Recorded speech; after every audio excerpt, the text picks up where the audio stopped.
Hello and welcome to the Navy Blue Corner. I'm Ian, joined as always by my good mate Lockie. And after going on a big 5-game win streak, the Blues have now lost 2 in a row in disappointing fashion both weeks. And this time it was the hands of the Dogs. And weirdly, the Blues still sit second on the ladder, but it does seem as if things are starting to slip away. Lockie, how are you going and how are you feeling after yet another defeat?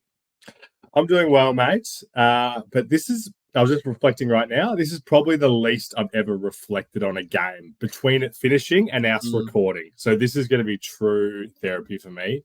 I don't feel like the season is slipping in any way, but it wasn't an enjoyable viewing experience for myself yesterday, I'll be honest. Yeah, well, it definitely wasn't for me either. I would say out of all the losses this year, by far the most frustrating start to finish in the game and the most annoyed I've been since. I feel like we've been very positive this season in trying to keep everything isolated just to one game, go 1 week at a time, try to reflect on that and then move on. And even in the other losses, there's been such a confidence in we'll bounce back, things will be fine. And we've kind of done that throughout the stages this season. We said in our mid-season review, we said during that 5-game win streak, there'll be a time we're tested where we maybe lose a couple, maybe we'll lose a couple in a row. It's all about how we respond. Well, we're sitting in that now, so it's going to be very interesting to see how us as fans are feeling, how we go through it, and then more importantly, how the team themselves sort it out and move on. But Lockie, I want to really start on talking a bit about something that Michael Voss said in the press conference. He said that it never felt like we were in a position to win it. Weirdly, when you look at some of the key metrics, the key stats, we actually won the contested possessions by 6, won the territory battle by 100 meters, outscored the Dogs via forward half by 10, tied them in the scores from turnover. In the end, we go down, lose by 14 points. Did you feel and see it similar to Michael Voss that we weren't really ever in that winning position, or did you see things differently? I haven't watched the press conference, but I do agree with that sentiment. I mean, similar to your intro, though, I always felt confident during this game that we would come and start playing better, which never came. But I also felt like just a strange energy, lack of enthusiasm from the get-go. Like at quarter time, you look at the scoreboard and you're like, the boys are on top. But gee, they wasted some opportunities in the first quarter, the Dogs, and we were delivering.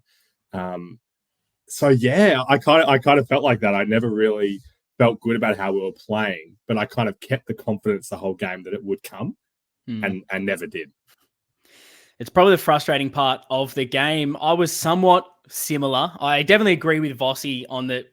We weren't in that controlling phase of the game. There was no, even when we're in front in the first quarter, we didn't seem to control anything like we've seen in our good performances and potentially even in some of our losses. There's at least been a 10, 15-minute patch where we're on top. It was a real seesawing affair. Even though in that first quarter we got the score on the board, the Doggies still had a lot of the play, just weren't able to put that finish on the scoreboard. And I do agree with you. I was still somewhat confident thinking there's got to be at some stage that we, whether it's after quarter time, after half time, after 3/4 time, we switch on, we change something, and surely something has to work. And it was probably after the first couple of goals that they scored in that last quarter where I definitely saw things in the sense of it's just one of those days. We just can't get on top. And I want to believe so bad, but I think it was after Riley West sort of puts them up to the biggest lead of the day where I sat back in my couch and thought, this isn't our day. I don't see us getting back. And, Cripper gets one after I think Charlie kicks a goal as well. Even then, I just thought, well, we've got to kick the next one still. We've put ourselves in such a position where I still don't feel like this is the ultimate comeback victory. Paddy Cripps is going to take us over the finish line. And unfortunately, it was proven correct. Damn, I still had the faith at those times, which may be delusional, but yeah, yeah. I mean, the Patrick Cripps 200th is definitely something to talk about with this as well. I'm sure it's on your mind. It added to the emotional investment, I think, going into this game in a positive way beforehand, and detracted from it even more after. Well, that kind of leads perfectly to the next question I want to ask you, which is, we obviously lose that game, but what disappointed you the most from it? I mean, from a very real sense, I guess that probably is it. Because in our preview, thinking about this game, we, reflected on his career and kind of just talked about, how, like, for me, he's my favorite Carlton player of all time. And we've done so well in our growth as a club in this Voss era. And winning in a big milestone game like this felt like something that the new Carlton would do. No, I mean, I agree. That was my thing. Just how can you not show up for him out of everyone? We've seen this team go through so much adversity. Even, last year, those big moments when we needed to step up, we've seen us been able to do that. And so that was probably what disappointed me. And we've had a poor loss against GWS. That's fine. Bounce back the next week. You have a little bit more emotional investment to go out there and bring the pressure, bring the energy. Because how can you walk off that field and look Cripps in the eye if you haven't brought your everything to that game, knowing what it means to him? That just leaves a bad taste in your mouth. You kind of nailed it, saying that emotional investment was just added extra to this game, and probably why I'm so frustrated at the end of it. Seeing the disappointment on his face walking off the field, knowing that it was a bit like a 2018 Cripper game where he's the only one out there really doing anything. That kind of leaves a lot of disappointment out there. Was there anything else, I guess, apart from just the milestone that was a big disappointing factor for you in just how we lost that game? I can't get past more of the just outside factors. And I guess the big part of that is just what an opportunity this was to keep our season kind of ahead of this enormous pack, which feels like a pack that we've never really seen before, with 2 wins between 2nd and 13th. Just how important this would have been. Like, it just would have been one of those ones where it's kind of like another game in lieu for us, where it's like, okay, we're still that game ahead of everyone. And it just feels like now we're kind of back in that pack, and people are talking about, oh, I can't believe we were looking at Sydney and Carlton as being the 2 best, and then everyone else. And it's not that case anymore. And I still fully believe that is true. But I guess that's just where my disappointment is, that, now we're just like, we are 2 wins ahead of 13th. That's stupid. That's crazy. It's ridiculous. And obviously, I agree with you that it can all immediately change again. And within a few weeks, we've pushed out, and that lead is there again. Yeah. We saw last 2 weeks, if we've got the loss, yet everyone else seems to lose as well. And they're not taking over that spot, which, to the credit of this game and credit to the Doggies, shows you how close the competition is, and almost reiterates how anyone can beat anyone on their day. You have to beat your best. The frustration is there were so many external factors on this game where I'm just so surprised we weren't at our best. And even with that, how we still could not get the win. Because another thing that disappointed me before we get into the real specifics was, we came up against the Bulldogs. They weren't in amazing form, didn't have Norton, didn't have Treloar as a laid out. So you think, okay, I was worried about the midfield. This should be an easy win in that area of the ground. Then you look at their key defenders, no Jones, Keith, or O'Donnell. It's Harry and Charlie against Buku Kamas and Rory Lobb. You're licking your lips at that, thinking just get the ball in and we have to win this game. To see it not pan out that way just adds to the frustration of this. But I guess you've just got to try to take this as much as we can in isolation and see what went wrong and move on from there. And I hope that those listening to this, when we are going as hard on some of the things from this game, and I guess trying to talk about a little bit that's moved on from that GWS game, that's going to build to the sentiment around it, that there is this separation from these couple of games and the rest of the season.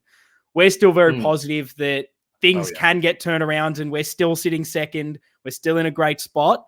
It's just about, fixing the little things at the moment. So let's jump into the Navy noise and dive straight into it. I think the biggest question out of this game around what went wrong, Lockie, was talking about the selection. And so I want to ask you this. Was the game lost on Thursday at the selection table? It feels like, though, a lot are asking that we've gone a bit too far away from what has worked in that 5-game winning streak. So if so, was it lost then? And what's changed and why isn't it working? Yeah, I'm definitely not going to give that a yes. I think that the club does not know what we should be doing with our rucks. And that's okay, because I don't know. And I don't think anybody really properly knows. So I at least like that we are continuing to try things. It just so happens it seems like whenever we roll out the team like this, the score doesn't come. But I'm keen to hear your thoughts on Pito's game, because I didn't think he was bad myself, but it's hard. We're going to get so much evidence to a point where it's like we just seemingly win when it's just TDK.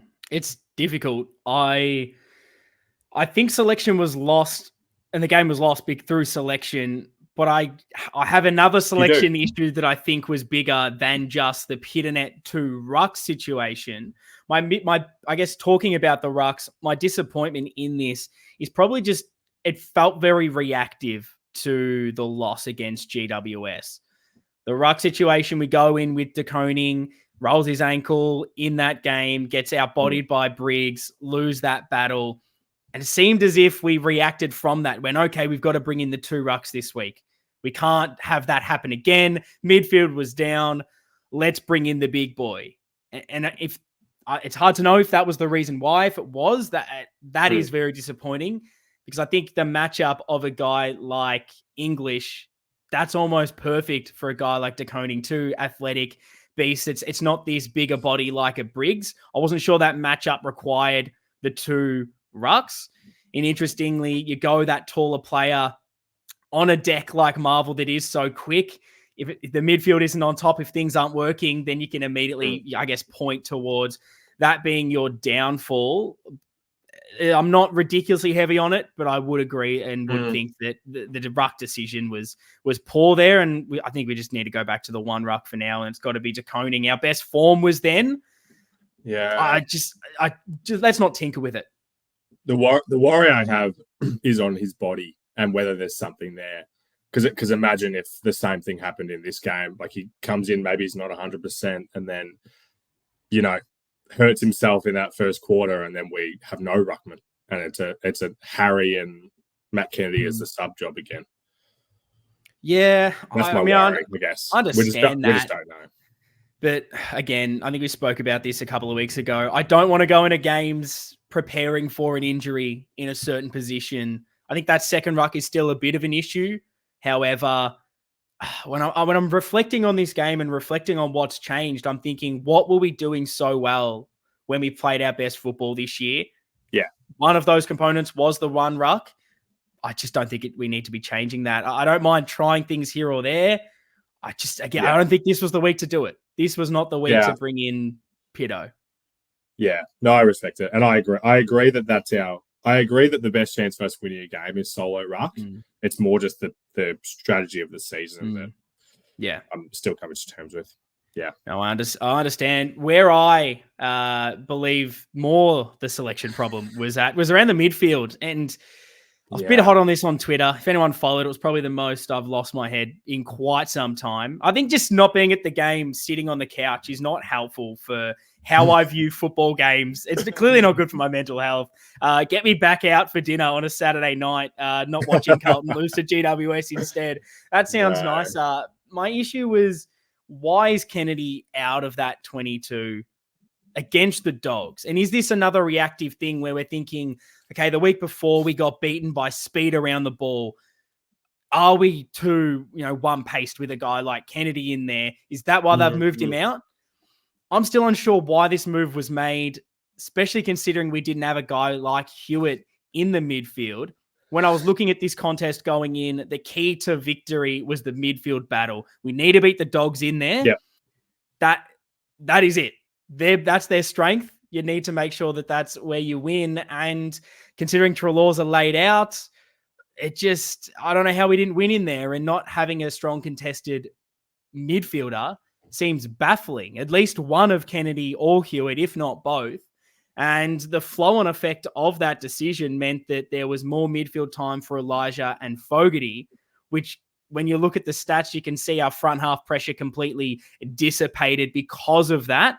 And it's no wonder that, even winning the territory battle by 100 meters, we only laid 5 tackles inside 50. Another disgusting effort after last week was our lowest at 4 inside 50 tackles. We beat it by 1 this week. I mean, I wanted a response, didn't get it there. And I think that is part to play with the changing the midfield in the forward structure. Yeah, I think it's all very reasonable analysis. I don't have a lot of thoughts about it from a personnel sense, I guess. I just don't understand why the midfield isn't firing together, I guess, because I don't know. There's so many different angles you can go into this, I guess. But so for you, it's you'd rather Elijah and Fogarty be kept more front half. Yes. And the other mids are in there. Definitely Fogarty. I think Elijah can have some split, but as soon as you're switching things around that way, I don't like it. We needed to get our hands on it first. We needed to be clean and win that contested ball. Can you do that with just Cripps, Walsh, and an out-of-form Chera? Is that enough? What surprised me in this sense is if you had asked me before they dropped Hewitt a few weeks ago, and you asked me rank all the Carlton midfielders based on form right now, Hewitt could have been number 2 for me. I had him so in great form, playing good football. Walsh was fine, starting to get a little bit better. Then you obviously had Kennedy playing really good midfield time as well, splitting it around the ground, playing a multitude of roles. To then move all of those out for Chera, who in the last 3 games he's been brought in now has been absolutely horrific and abysmal. It seems alarming, and I'm surprised no one's asking these questions in the presser, asking why are we not, why isn't Hewitt getting a game? What's the decision around making Kennedy the sub? Chera seems out of form, yet you're continuing with him. It seems like the game was lost in the midfield. Why did you make these moves? They weren't asked. We don't get any more answers, and it's just frustrating to see what feels like such a little obvious tweak being a bit of our downfall. Get the man in the pressers. Get the real questions asked, the questions that we actually care about, and not just the normal dribble. I'm with you. It is where the game was lost, and I was so surprised at the lack of synergy that happened with our mids and the lack of defending, and And like the other question I'd ask him straight away is, what's Cottrell's current role? What are we asking him? I've seen him for a few weeks now. Unfortunately for him, he looks a shell of himself. The form that he's in now is not the form that he was in pre-injury. And it's probably unfair to him. He should have come back through the twos, get a bit of touch before being thrown straight out there. But that's just another selection thing that doesn't seem to make sense. And then you got a guy like Motlop playing well in the twos, can't get a go in that forward line as well. Just adds to it all. Looking at how this game was lost, apart from just harping on about selection, we've talked about the midfield a little bit. I want to go a little bit deeper into that discussion and kind of ask what isn't working here, and does it seem as if teams have worked us out? Is that how you're seeing it? It feels like 2 weeks in a row the opposition has gone to a lot of work around the contest, around that midfield. They've seemed to have stifled us winning it at the source. Feels like everything else has crumbled around that. Is it as simple as stop the midfield, stop Carlton? I don't necessarily feel like we've been worked out. One of the surprising things to me, which I'm keen to get your thoughts on, is this feels like 2 weeks in a row where it wasn't really like stars with high, like getting their hands on the ball so much that affected us. Like you look at the Bulldogs players, and like obviously Dale played well off halfback, but kick-ins and stuff go into that number. So it's like when you look at Libber and Bont both having 20, Richards having 17, it didn't. I didn't feel like we were getting punished by the guys that you would expect. Kind of 2 weeks in a row. Is there something in that? I mean, that's the weird part about just looking at the stats of this game. They weirdly reflect us in such a positive light around it. I just think it's the method that's hurting us right now. 2 weeks in a row, teams have decided to just get numbers around the ball, bring a bit of pressure and apply that. And I know it's such simple and dumb analysis in saying that if we don't get hands first on the football, the opposition can move the ball with speed, but it just feels like the structure around us at contests, us at stoppages is so poor. And I'm not smart enough to know what's not working and how to get over that and set up in a better way. But clearly things are being found out in certain ways, because that's what I noticed about the Dogs. They were getting more numbers to the contest and just applying enough tackling pressure that even if we did win possession, there wasn't a clear option for us to get out of that congestion. If we were fumbly, the Dogs were just pouncing on it. They were cleaner. They seemed to want the ball a little bit more in the heat of the battle, which hurts considering, I guess, knowing we're that pressure and contest-based team. And then they got their speedy players, around that ball. They got, Riley West around it in the front half. They got McNeil around it. Richards, I thought, killed us bursting away from stoppage. He might not have had a lot of it, but every time he got it, it seemed to be such a vital possession. It just really frustrates me around how our midfield seemed to be set up, and it just hurts you. Yeah, no, for sure. One of the few notes that I took during the game was it felt like every contest there was just more Bulldogs players than there was Blues. And you question where that lies. And while it looks like we did win a fair few of those stats, the real damning ones are that we got outscored in stoppage by 20 and then scores from centre bounces, which feels like that's our bread and butter. We lost 6-26, again, losing by 20. I mean, we've kind of talked about it a little bit, but as far as trying to fix this, is it as simple as going back to the one ruck into Koning and bringing Hewitt back in as that more defensive, contested, ball-winning player? He was so clean with it when he was in there. Taking those just little alterations over the last couple of weeks, is that the easy fix? It definitely could be. It definitely could be. But then again, looking forward to a game against North next week, maybe that's an opportunity for something different, and maybe that's the game where Chera comes back into form. Right now, I'm super down on it on the midfield mix, so I definitely want to do what you're saying. And I guess talking about Chera a little bit, what can we do with him to get more, form out of him? And do you think that the coaches are potentially, setting him up to fail by making him a bit more of that defensive midfielder, replacing a Hewitt? I think Vossi said a couple of weeks ago that it's Chera over Hewitt right now. That's the decision I'm making. They're clearly a different player. So is it simply them setting him up to fail by not playing to his strengths and the midfield strengths overall? Maybe so. But I don't have the perfect picture painted of what it should be, because I think you said 7 days ago, and correct me if I'm wrong, maybe I'm misremembering, but I think you said that the best Chera is 100% in our best midfield. So if we can bring that back, then we're all happy. But it's not. We're nowhere near it right now.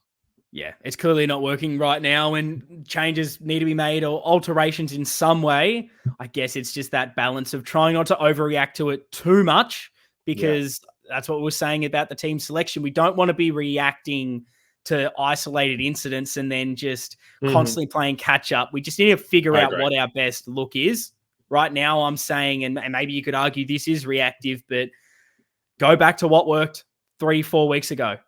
Figure that out and then start to add rather than almost shifting everything at once. Just trying to slowly sort that back out. But I mean, let me know in the comments if you're watching this on YouTube what you think of the midfield mix right now. How can we get the most out of it? What is working? What isn't working? Let me know in the comments. And if you're listening in audio form, hit these socials at Navy Blue Corner. Very keen to know what you think. But Lockie, what else went wrong in this game for you? What were the other key talking points to take out of it? I mean, I feel like this one is often a chicken or the egg kind of thing, but I felt it last week where the defense just didn't feel like I've said synergy for the midfield. I felt that the defenders didn't have the synergy and confidence in each other that we've seen in our big winning streak, and it makes me wonder.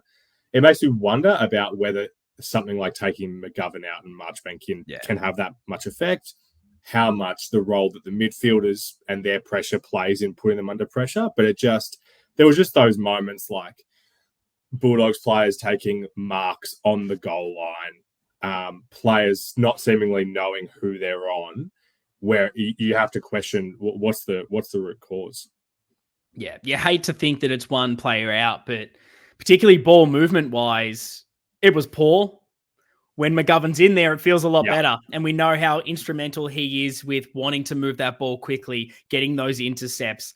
It's just frustrating that the back line feels as if you lose one of those key players and no one else can jump into it. We've had this next man up mentality for so long, yet the back line, particularly key defenders, the difference between a Wiedering, a McGovern, and someone else, the gap feels ridiculous. And that was a note I had, just poor defending and poor decision-making. There were 5 easy goals that easy to look at. I'm sure the doggies can look at the other way and say this tiny mistake led to a goal, and it's easier said than done. But there's just 5 here that, look, you fix this up. Obviously, you get the win on the scoreboard, but it's more, this was a symbolic of what went wrong in this game. You have Bont getting that snap from a D50 stoppage where we're ranked last in the competition for, scores and defending, defensive 50 stoppages, which is horrific. Boyd then gets the ball, kicks to a 2-on-1 in the corridor that he didn't need to take on. Turnover,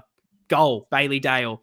Kemp, intercept mark. Okay, compose, get yourself going off halfback. He panics, plays on for no reason, puts himself under pressure, kicks it on the full, inside 50, Dogs goal.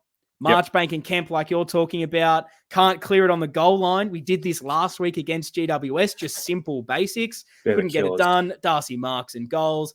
And then Jamara snaps identical to Bontempelli's goal, D50 stoppage. You just have to be better. Like, those are just little basics, intensity, defending, decision-making, things we've praised when we're on top. Feels like we're a little bit off these last few weeks, and they're just uncharacteristic mistakes, I would say, of the Carlton team we've seen for pretty much the whole year. Yeah, exactly right. We're not expecting that we're going to play perfect footy, but these are the little, like, it felt to me like I kept thinking it throughout the game. So many almost moments, both offensively for us and defensively, where it felt like those kind of things that would just go our way when we're at our best just are all accumulating, and we get a result like this. Yeah, it's weird that in our losses, it always seems to be the same things. We seem to get beaten by little things we know, like Bailey Dale's run off halfback. That's coming. We couldn't stop it. That the doggies like bringing guys like Richards, McNeil, Vandermeer, West, pushing up to around those stoppages to get some more breakaway speed. For whatever reason, we can't handle it. We're penned in deep into D50. All of a sudden, we can't move the ball out of the back half, revert back to the long bombs, stagnant movement, around the ground, just a real lack of movement and energy from everyone. We could not get the ball moving. And when you compare it to the Geelong game, our best game all season, or something we were heralding, this continual hounding pressure, running in packs, guys creating options everywhere, stretching the opposition. There was just a complete lack of intensity, and it really stifled just everything we were trying to do. I guess, were there any other things that really disappointed you, things where you felt the game was lost? It's hard to talk about this one because I led off by saying how many chances the Dogs gave us. Like they lost a lot of chances too. But, you know, at the end of the day, we didn't get as much supply inside 50 as we wanted, but we had enough shots on goal to kick a winning score, in my opinion. And there's those moments that can impact the game. And Cripps kicks 2 of the goals that, you know, sometimes you would expect him not to kick those. And then someone like Charlie, I mean, I have less confidence in him in front of goal than Harry right now, which is... isn't that strange?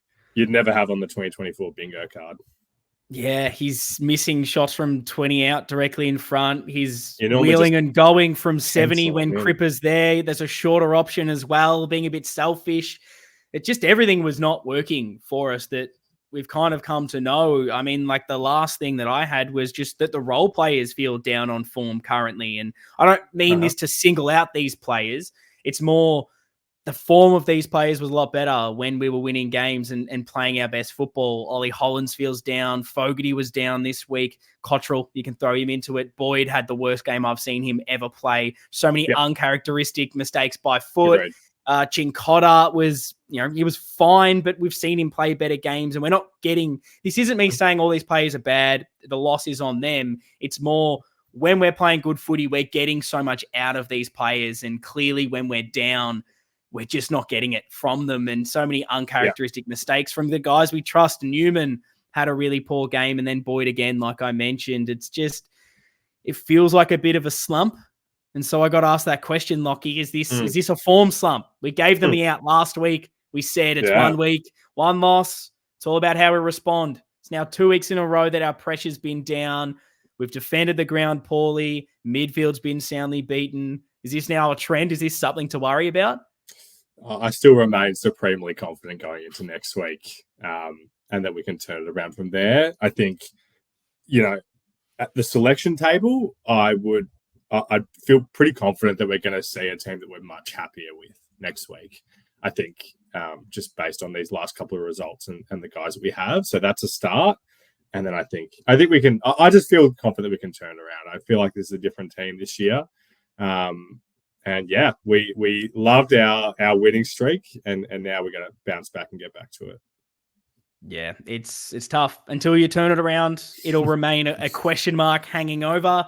It will. I agree with you. There's still clearly some issues, but if anyone's going to turn it around, it's these boys out here. And there's enough cattle now, enough players fit that surely with a few tweaks here and there, we can turn it around. I mean, if there's ever a time to have a tiny blip before you turn it on, it's now. Totally. The issue is all the other teams are still hovering around us. So we've just got to ensure that even if we aren't in best form, we're still getting the win. So that's basically going to wrap up the Navy noise and a lot of our intense dissection of this Doggies game. We're going to go straight to the Grill the Corner segment. What are the big fiery questions that the listeners have sent in to us at Navy Blue Corner over on the socials on Instagram and Twitter? Well, I'll throw out a few statements as I often do. So one from Clint here. We lose either Wiedering or McGovern and we can't seem to cope. I mean, what are the solutions to that? And what's with Boyd's kicking? And it's bad. Clint, talking about a lot of things we have. Yeah, I mean, difficult with Boyd. You hope it's just an off week. And the rest, you got to find a way. You have to find a way to structure up. We've got enough talent out there everywhere else. The drop off between a March Baker McGovern, we know it's not perfect, but you simply have to sort that out. Do we go more defensive in a different position to allow Sard a bigger release somewhere else by foot, moving the ball for us? You just have to be smarter. Tom says Hewitt 2's never again, and came out and asked, is Hewitt best 22? Mate, he has to be. He has 34 disposals and a goal in the 2s. Get him straight in. Never again. Another one here. So do you think we have tinkered with selection too much after our good form? I mean, it's really hard to take the results out of this, but give us your, I guess, selection summary. Well, it's interesting in the fact of we've said we wanted some level of tinkering, like figure everything out now, so you get in that position that you understand what works, what doesn't. Just hurts when you lose games, and the difference between tinkering and how that looks. If you just lose a game against GWS where you've sort of fought every single quarter with them and just one or two things haven't worked out, you can live with it. When things feel so far away, like Vossi alluded to in the Dogs game, where we didn't feel we were in that position to win the game, that's when the tinkering feels bad. I guess maybe this is a blessing in disguise that we've tinkered, we've learned, and we can go on with it next week and for the rest of the year. That's the glass half full take, definitely. Yeah, it's true. Do you want to talk about selection things for this week now, or you want to save that? We'll save that for the preview show. I'm very excited to talk team selection in that one. Yeah, I like it then. Let's wrap up the grilling. Not too much grilling this week. I feel like I'm feeling like, I don't know. I think, like I said, the Crips emotional part went this game, but I'm not necessarily feeling like the community are feeling like the wheels are falling off, like it might have in the past. I don't know if you agree like that, but my feeling is there's still this level of confidence that remains that we'll work it out from here. We still almost won a game we played incredibly poor in, just from the quality of players we have out there.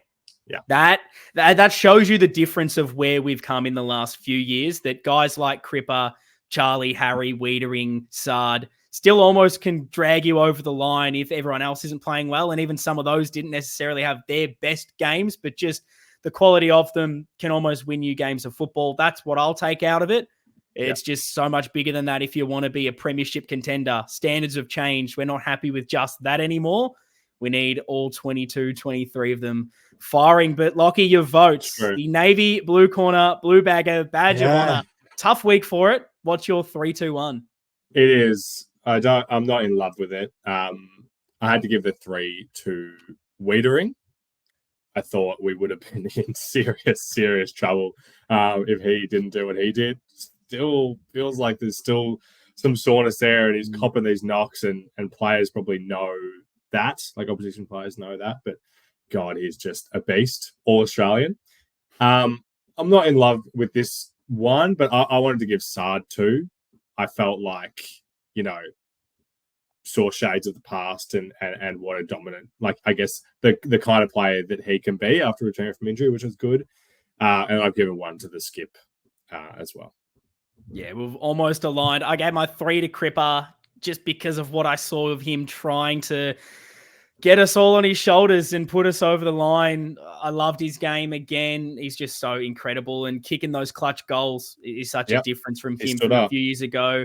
Mate, absolutely spot on with the 2. I gave it to Adam Sard. It wasn't his best game that we've ever seen, maybe compared to other games this year. I think the form was better, and he was the one trying to make something happen from D50 when we weren't moving the ball well. Therefore, I give him the 2. And then, the man you gave 3 gets my 1, Jacob Wiedering. I think if Jamara doesn't, and I know it's not all of him, the way the ball was moving through the midfield doesn't give him a lot of opportunity. Maybe fell away a little bit after the first quarter or the first half. But, I mean, Wiedering was incredible again. Clearly, all-Australian start, measuring up that blazer. He gets my 1 vote. So let us know all your votes in the comments here on YouTube or on the socials at Navy Blue Corner. It's been a bad week. It's been a bad 2 weeks, Lockie. It's been very frustrating and sad to talk about another loss. The thing is, though, we've got next week against North. Maybe that'll be a bit more exciting to talk about and preview. So let us know your thoughts to everything we've covered in this episode. How can we turn things around? What isn't working? How do we sort it out? Let me know. I'll be in the comments after this episode is out so we can have a bit more of a discussion. And we'll be back on Wednesday night, 8 p.m. on the Blue Abroad YouTube channel for our North Melbourne preview show. Bloody excited. Let's turn this around. Let's make sure this is nothing more than a little blip in our season. Up the bloody baggers. See you guys next time.